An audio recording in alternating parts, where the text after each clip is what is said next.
زندگی کیسے گزارنی ہے۔ میرے نبی کی زندگی کا دوسرا رخ کہ بطور انسان زندگی کیسے گزارنی ہے، مرد عورت ہے، زندگی کیسے گزارنی ہے۔ پہلا رشتہ جو قائم ہوا دنیا میں وہ ہے خامد اور بیوی، حضرت آدم اور حوا کا نکاح ہوا۔ اللہ تعالیٰ نے عورت کو کمزور بنایا تو پہلے دن سے اس کو عزت اور احترام دیا تاکہ ساری زندگی اس کمزوری سے ناجائز فائدہ نہ اٹھایا جائے بلکہ اس کو عزت دی جائے۔ کہ آدم علیہ السلام کے لیے مٹی اکٹھی کی، پانی ڈالا، گوندھا اور ایک اسٹیچو بنایا اور ڈال دیا۔ جب وہ خشک ہوا اس میں روح ڈالی اور پھر وہ ننگے بدن تھے، پھر ان کو جنت کے کپڑے پہنائے اور جنت میں ڈال دیا۔ اس کائنات کا حسن بھی عورت سے ہے اور جنت کا حسن بھی عورت سے ہے۔ حضرت آدم علیہ السلام جنت میں، لیکن بابے جی دا دل ہی نہیں لگتا، کلے کلے ہی ٹرے پھر دیں۔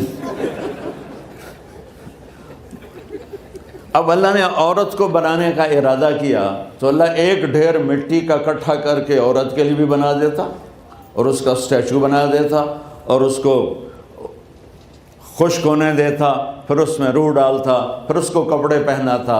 آپ حیران ہوں گے، سبحان اللہ، اللہ نے ایسا نہیں کیا۔ آدم علیہ السلام سوئے، آنکھ کھلی تو دیکھا ایک خوبصورت حسین عورت۔ یہ بات اکثر لوگوں کو معلوم ہوگی کہ یوسف علیہ السلام دنیا کے حسین ترین انسان تھے، اور یہ بات شاید کسی کو معلوم نہیں ہوگی کہ دنیا کی سب سے حسین خوبصورت عورت حضرت حوا ہے۔ حوا جن پر بڑھاپا آیا ہی نہیں، 1000 سال کے قریب زندگی گزاری، بڑھاپا نہیں آیا۔ حضرت آدم اور حوا قریب قریب عمر تھی۔ حضرت آدم کی عمر تو کتابوں میں مل جاتی ہے 1000 برس، لیکن حضرت حوا کی عمر کتنی تھی یہ کہیں پڑھنے کو ملا نہیں، اس لیے میں اندازہ کرتا ہوں کہ قریب قریب ہوگی۔ بڑھاپا نہیں آیا، بیماری نہیں آئی۔ اور حضرت حوا کو مینسز بھی نہیں آتے تھے۔ یہ عجیب بات آپ کو بتاؤں، اللہ نے اتنا جنت کا ان کے اندر نمونہ رکھا۔ تو جب حضرت آدم کی آنکھ کھلی تو دیکھا ایک حسن کا پیکر، انہوں نے تو جنت ہی بھول گئی۔ کہنے لگے یا اللہ ہن دل ٹھریا جا کے، یا اللہ کون ہے؟ کہ تیری بیگم۔ کہ واہ جی واہ، موجاں ہی موجاں۔ تو اللہ تعالیٰ نے نکاح پڑھایا۔ سبحان اللہ، اپنے نبی کی شان دوبارہ سنو۔ تو اللہ نے کہا آدم اپنی بیگم کا مہر ادا کرو۔ تو وہ پوچھنے لگے کیا مہر ہے؟ دیکھو ایک بات سنو، مہر کسی کی بیٹی کی قیمت نہیں ہوتی۔ $1 ہو یا $1 ٹریلین ہو، بیٹی کی کوئی قیمت نہیں ہوتی۔ یہ ایک نشان ہے کہ اس بچی پر اب یہ جو خامند ہے وہ موت تک خرچہ اس کے ذمہ ہے، بیوی کے ذمہ خرچہ نہیں ہے۔ خامند کما کے لائے گا اور اپنی بیگم کو کھلائے گا، اور بیوی گھر کی ذمہ داری نبھائے گی۔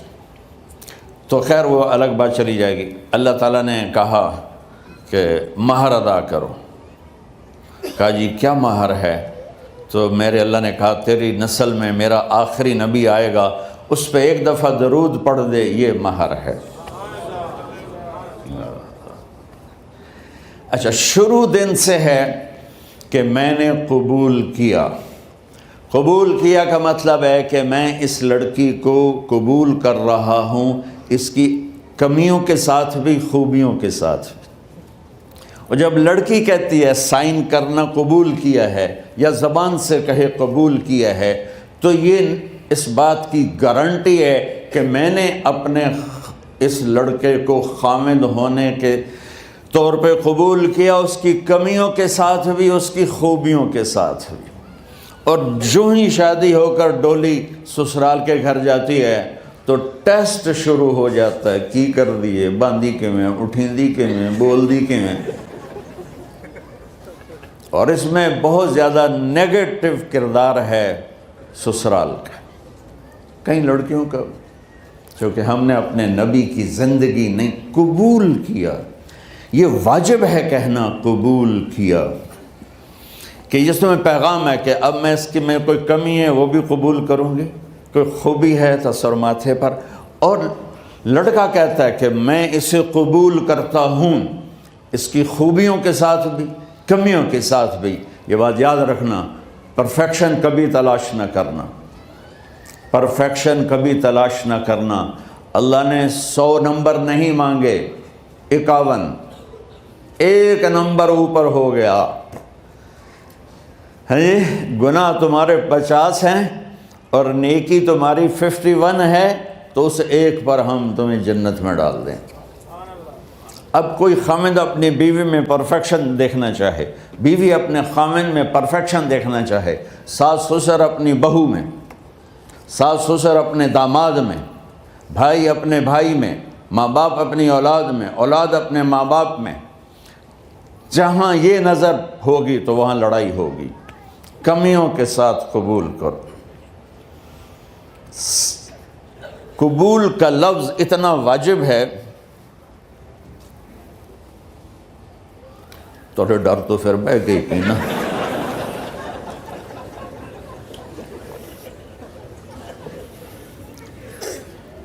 قبول کا لفظ اتنا ضروری ہے کہ اس کے بغیر نکاح ہی نہیں ہوتا۔ میں یہ کئی جگہ لطیفہ سنا چکا ہوں، اور واقعی قصہ بھی ہے، ایسے لطیفہ نہیں ہے۔ میرے دوست ہیں، ذمہ دار ہیں اچھے، تو ان کے گاؤں کا ایک بچہ چھوٹی عمر میں بسوں پہ جا کے نا وہ جاب پہ لگ گیا، تو اس کا کام ہوتا ہے بس کو صاف کرنا، ڈرائیور کو چائے پلانا، اور جہاں کہیں رش ہو تو اس کو ڈائریکشن دینا، استاد جی کٹ لو، استاد جی آن دیو، استاد جی جان دیو، تو یہ اس کا محاورہ بن جاتا ہے۔ اب اس کا نکاح ہوا تو مولانا صاحب نے کہا بھائی عبد الرحمن، میں فرضی نام لے رہا ہوں، نام مجھے اس کا یاد نہیں، عبد الرحمن زینب بنت اسلم نو تیرے نکاح دیتا 500 مہر تو قبول کیتا؟ تھوڑی دیر سوچ کے کہندا جی آن دیو۔ اس نے ساری زندگی آن دیو ہی سیکھا تھا، تو اس کے بھائی نے اس کو کوئی نہیں ماری، تو کہنے لگا جی جان دیو۔ مولانا صاحب نے کہا آن دیو جان دیو نال کم نہیں بننا، تو آگے میں قبول کیتا۔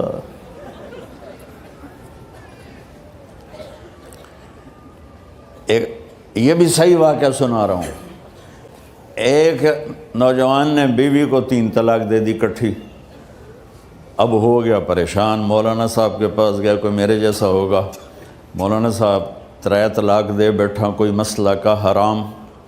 کہا جی کوئی رستہ حرام، کوئی گنجائش حرام۔ اس نے جیب سے موٹا سا لفافہ نکالا اور مولانا کے جا نماز کے نیچے ڈال دیا کہ مولانا صاحب کوئی گنجائش، کہ ہن تو سوچنا ہی پوے کی آکھیا ہی تو اپنی بیگم نو؟ اس آکھیا جی میں آکھیا ہی 3 طلاق، اس آکھیا مبارک ہوئے طلاق نہیں ہوئی۔ میں آکھیا جی او کیویں؟ آکھیا او جڑا یہ طلاق ہے عربی دا لفظ، اس سے چاکھنا پمدا ہے طلاق۔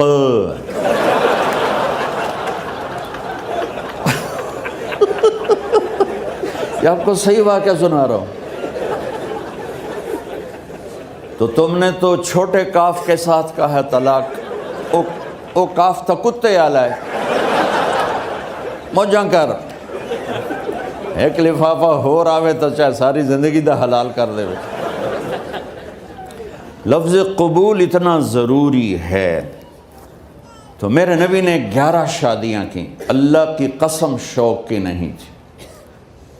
ما تزوجت وما زوجت الا بوحی من السماء نزل به جبریل، کہ لوگوں سن لو میری بات غور سے، مجھے عورت کی کوئی رغبت نہیں ہے، میں نے جہاں شادی کی، جہاں بیٹی کی شادی کی، پہلے اللہ نے آسمان سے جبریل بھیج کے حکم دیا، پھر میں نے قدم اٹھایا۔ تو پہلا رشتہ خامند اور بیوی ہے جو اس کائنات میں جڑتا ہے، یہ دنیا کا سارے رشتوں میں نمبر 1 رشتہ ہے، سب سے خوبصورت رشتہ ہے، سب سے اہم رشتہ ہے، سب سے بڑا رشتہ ہے۔ والدین کے لیے چند آیات ہیں، اولاد کے لیے چند آیات ہیں، بہن بھائیوں کے لیے چند آیات ہیں، خاوند اور بیوی کے لیے سینکڑوں آیات ہیں، سینکڑوں۔ تو اگر آپ اپنے گھروں میں کامیابی دیکھنا چاہتے ہو، اپنے گھر کو ہاؤس کی بجائے ہوم دیکھنا چاہتے ہو، خوشی کا اگر آپ اسے گہوارہ بنانا چاہتے ہو، اللہ کی قسم ڈگریوں سے نہیں ہوگا، محبت سے ہوگا۔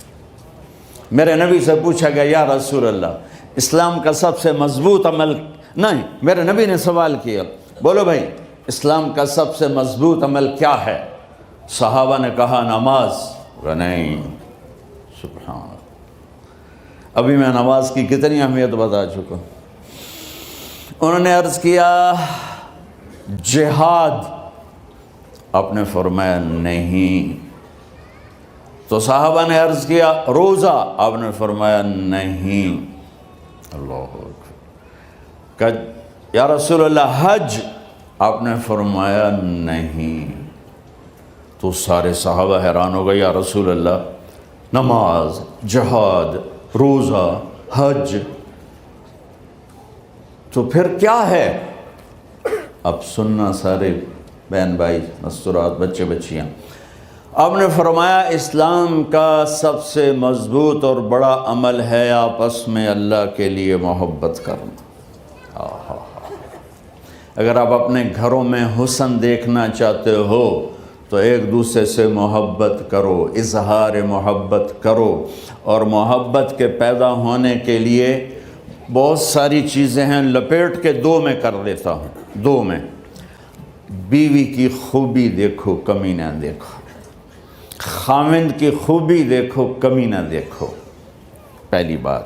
دوسری بات، اس زبان سے زہر نہ اگلو محبت کے پھول، اس زبان سے کڑوے جملے نہ ہوں، طنز نہ ہو، ٹانٹنگ نہ ہو، بےعزت نہ کرو، انسلٹ نہ کرو، تو آپ کے دل جڑ جائیں گے۔ یاد رکھو شکلوں سے زندگی آباد نہیں ہوتی، زندگی اخلاق سے آباد ہوتی۔ تو اپنے گھر سے ٹانٹنگ نکال دو۔ نہ کہا کا مطلب ہے بارش کا زمین میں جذب ہو کر یکجان ہو جانا، 2 زندگیوں کا محبت میں جذب ہو کر یکجان ہو جانے کو نکاح کہتے ہیں۔ نہ کہا آنکھوں میں نیند کا اتر کے سلا دینا، نہ کہا خاوند اور بیوی کا ایسی محبت دینا کہ چین کی نیند آ جائے، نہ کہا اعتماد کرنا، بھروسہ کرنا، خاوند بیوی پہ بھروسہ کرے، بیوی خاوند پہ بھروسہ کرے۔ اے نوے لوک کے فون چیک ہو رہے ہوئے، کال کتنے کی تھی، کال کتنے کی تھی۔ عزت دو، اعتماد کرو۔ چوتھا مطلب درخت کا چھاؤں بنا دینا، نہ کہا میاں اور بیوی، خاوند اور بیوی کا محبت کی ایسی چھاؤں بنانا کہ اس کے نیچے اولاد کا پودا خوبصورتی سے پیدا ہو سکے۔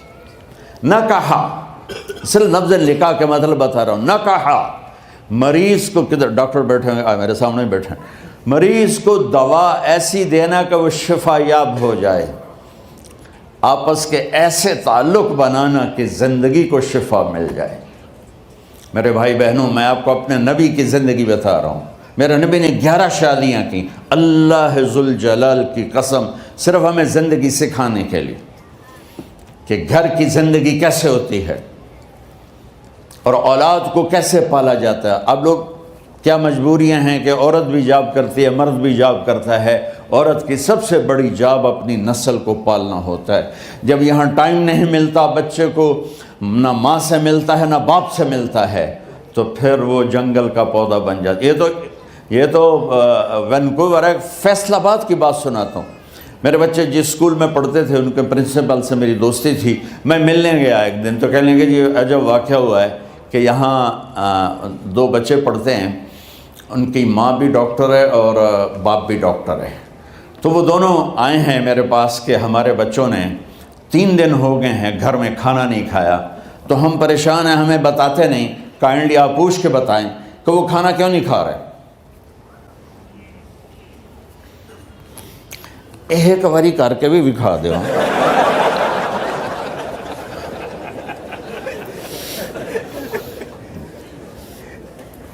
ہمارا دین اتنا خشک نہیں، ہمارے مولوی صاحبان نے زیادہ خشک بنا دیا. تو انہوں نے دونوں بچوں کو بلایا. سننا، سارے فیملیز بیٹھے ہو جہاں میں فیملی کی زندگی کو فوکس کر کے نبی سے جوڑ کے بتا رہا ہوں، طارق جمیل کے تجربے نہیں بتا رہا. دونوں بچوں کو بلایا. بیٹا آپ کھانے کو نہیں کھا رہے؟ کہا جی ہم اپنے ممی اور بابا کے سامنے نہیں بتائیں گے. تو انہوں نے دونوں کو باہر بٹھا دیا. پھر پوچھا اب بتاؤ کیا مسئلہ ہے؟ ان کا سر ہم صبح جب ناشتہ کرتے ہیں تو ہمارے ممی ڈیڈی سو رہے ہوتے ہیں، ہماری ان سے ملاقات نہیں ہوتی. جب ہم اسکول سے واپس آتے ہیں تو ممی ڈیڈی اپنے میڈیکل کالج میں ہوتے ہیں، ہاسپٹل میں ہوتے ہیں، تو ہمیں ان کو دیکھنے کا موقع نہیں ملتا. شام کو جب ہم کھانا کھاتے ہیں تو یہ دونوں اپنے پرائیویٹ کلینک میں ہوتے ہیں، تو ہم ان کو دیکھ نہیں پاتے. پورا ہفتہ گزر جاتا ہے، ہمیں ماں باپ کی شکل نظر نہیں آتی. تو ہم نے سٹرائک کی ہے کہ ایسے ماں باپ کی روٹی کیا کھانی جو اپنی شکل بھی نہ دکھا سکیں. تو اس لیے ہم نے کہا ہم نے بائیکاٹ کیا ہے، گھر میں نہیں کھانا ہے. تو ایسی لائف مت بناؤ. یہاں ایک بہت بڑا چکر شیطان دیتا ہے، بڑی گاڑی لے لو، $100 کی قسط تو ہے، اور بڑا گھر لے لو، $200 یا $100 کی قسط تو ہے. پھر میاں بھی کام کرے، بیوی بھی کام کرے، جو کہ بڑا گھر باقی رہے، تو خوشیاں تو مٹ گئیں. جو ڈبل جاب کرے گا، پھر ڈبل جاب کرتے ہیں. ڈبل جاب کرنے والا بیچارہ تھکا ہوا ذہن لے کے آتا ہے، وہ کیسے ٹائم دے گا اپنے بچوں کو خوشی کے ساتھ؟ جو ماں جاب کر کے آئے گی پھر کھانا پکائے گی، وہ جب اتنی تھک جائے گی تو اپنے بچوں کو کھلا ٹائم کیسے دے سکے گی؟ پوری کائنات کی ذمہ داری تھی میرے نبی کے سر پر، اور آپ اس کے باوجود روزانہ حسن حسین کے لیے وقت نکالتے تھے. اور انہوں کو آ کر کوئی لیکچر نہیں. دیکھو ماں باپ سے ایک بات کرتا ہوں، لیکچر تھوڑا دو، محبت زیادہ کرو. یہ نہ کرو، یہ کیوں کیا، یہ کرو، یہ کرو، یہ چھوڑ کر صرف سینے سے لگاؤ، صرف محبت دو. کمیوں سمیت بچوں کو قبول کرو، ان کی زندگی تبدیل ہو جائے گی. اتنے بڑے نبی، اتنی بڑی ذمہ داری، اور اتنا درد سینے میں کہ آپ کے سینے سے ایسے ابلنے کی آواز آتی تھی جیسے ہانڈی ابلتی ہے. اس کے باوجود آپ روزانہ کہتے این اللقا، میرے شرارتی بچے کدھر ہیں؟ تو وہ بھاگے بھاگے آتے. دیکھو میں فزیکل کر کے بتاؤں گا تاکہ آپ کو پتہ چلے زندگی کیسے گزاری. کہ میرے شرارتی بچے کدھر ہیں؟ 7 بر اعظم کی ذمہ داری ہے. اور تھوڑی چھوٹیاں جابن تو تسی کہتے ہو بزی بڑے ہیں، بزی بڑے ہیں. میرے نبی پہ 7 بر اعظم کے انسانوں کی ذمہ داری ہے، اور آخری آنے والے انسان تک کی ذمہ داری ہے. اس سے بڑی جاب کس کی ہوگی کائنات میں؟ اور پھر آپ روزانہ آتے ہیں این اللقا، میرے شرارتی بچے کدھر ہیں؟ تو حسن حسین بھاگے بھاگے آتے. آپ ان کے لیے یوں ہو جاتے تھے، آؤ بھائی میری کمر پہ چڑھ جاؤ. اپنے نبی کی عظمت کو جانو کہ انہوں نے زندگی کیسے سکھائی. چاند کے 2 ٹکڑے کر دینا کوئی معمولی بات ہے، آسمان چیر کے چلے جانا معمولی بات ہے، ایک زندگی سکھا کے جانا سب سے بڑی بات ہے. کتنی اولادیں برباد ہو گئی ماں باپ کی وجہ سے، کتنے گھر اجڑ گئے ساس سسر کی وجہ سے، کتنے گھر اجڑ گئے لڑکی کے بدتمیز ہونے کی وجہ سے، کتنے گھر اجڑ گئے لڑکے کے شرابی اور باہر کی گندگی کی وجہ سے. زندگی سیکھو. یہ اتنے بڑے نبی ہو کر آپ یوں ہو رہے ہیں جیسے میں نے آپ کو کر کے دکھایا. دونوں کو اوپر بٹھا لیتے اور کمرے میں چکر لگاتے تھے، پھر یوں کر کے پوچھتے تمہارا اونٹ کیسا ہے؟ سوال. پھر دونوں کو اتار دیتے اور اپنی نواسی زینب، جن کو حضرت علی کی وراثت ملی کس کی؟ علم کی، فصاحت اور بلاغت کی، ان کو کمر پہ بٹھا لیتے اور اکیلی زینب کو پورے گھر میں چکر لگواتے تھے۔ اور بھی دکھ ہیں زمانے میں محبت کے سوا، راحتیں اور بھی ہیں وصل کی راحت کے سوا، کیا صرف کمانا ہی کام ہے؟ ادھار کی زندگی سے بچو، خوش و خرم رہو، اس کو قسط دینی ہے، یہ قسط دینی ہے، یہ قسط دینی ہے، یہ دینی ہے، سر میں درد نہیں ہوگا تو اور کیا ہوگا؟ تو آپ اتنے بڑے عظیم ہو کر وقت نکال رہے ہیں۔ اور حضرت ابو ہریرہ فرماتے ہیں میری آنکھوں نے دیکھنا سارے، کہ آپ نے کبھی حسن کبھی حسین، یہاں جیسے مائیں کرتی ہیں ادھر کھڑا کیا ہوا ہے اور جھولا جھولا رہے ہیں ایسے، اور ان کے دونوں ہاتھ پکڑ کر کہہ رہے ہیں آ جاؤ، اوپر آ جاؤ، اوپر آ جاؤ، آگے پہاڑی ہے، اوپر آ جاؤ، آگے پہاڑی ہے۔ تو ایسے ایسے آتے، اور اوپر آؤ، وہ یہاں آ جاتے، آگے آؤ، وہ یہاں آ جاتے، آگے آؤ، وہ یہاں آ جاتے، تو پھر آپ یوں ہو جاتے، آگے آؤ، تو چڑھتے چڑھتے یہاں آ جاتے، جب وہ یہاں آ جاتے تو آپ ان کے ہاتھ فکس کر کے آگے بڑھ کر ان کے ہونٹوں کا بوسہ لیتے اور کہتے یا اللہ میں ان سے پیار کرتا ہوں، تو بھی ان سے پیار فرما۔ بھائیو اللہ کی قسم، پیسے سونے چاندی سے زندگی میں خوبصورتی نہیں آتی، نبی کی غلامی سے زندگی میں خوبصورتی آتی ہے۔ اتنے بڑے نبی ہیں اور حضرت عائشہ سے کہہ رہے ہیں دوڑ لگائیں۔ یہاں کسی مولانا سے پوچھو اپنی بیوی سے کبھی کہا اس نے کہ دوڑ لگائیں؟ الٹا سوٹا لے آتے کھلو جاوے گا۔ عائشہ دوڑ لگائیں، اور واپسی کہاں سے ہو رہی ہے؟ دوڑ کہاں لگ رہی؟ جہاد کے سفر سے واپسی ہو رہی۔ اور آپ نے اپنے صحابہ سے کہا سب آگے چلے جاؤ۔ جب سارے آگے چلے گئے اور کوئی نظر نہیں آ رہا تو آپ نے کہا عائشہ آؤ دوڑ لگائیں۔ تو حضرت عائشہ کہتی ہم نے دوڑ لگائی تو میں آگے نکل گئی لیکن ابھی پیچھے رہ گئے۔ کچھ سال گزرے تو پھر ہم سفر سے واپس آ رہے تھے تو آپ نے صحابہ سے فرمایا سب آگے چلے جاؤ، چلے گئے۔ آپ نے کہا عائشہ دوڑ لگائیں؟ کہ جی لگائیں۔ کون دنوں میں ذرا موٹی ہو گئی تھی تو پھر اللہ کے نبی آگے نکل گئے، میں پیچھے رہ گئی۔ تو آپ نے کہا عائشہ ھذہ بتلک، آج تو اور میں برابر۔ ہیلو گائز، السلام علیکم، کیسے ہو آپ سبھی لوگ؟ امید کرتا ہوں آپ سب بڑھیا ہوں گے۔ سو گائز، آپ کو اگر اس کا ویڈیو اچھا لگا تو پلیز لائک کرنا، کمنٹ کرنا، شیئر کرنا نہ بھولیں۔ ایسی ہی ویڈیو آپ لوگ کو دیکھنے کے لیے پلیز چینل کو سبسکرائب کرنا نہ بھولیں۔ Bye bye, thank you.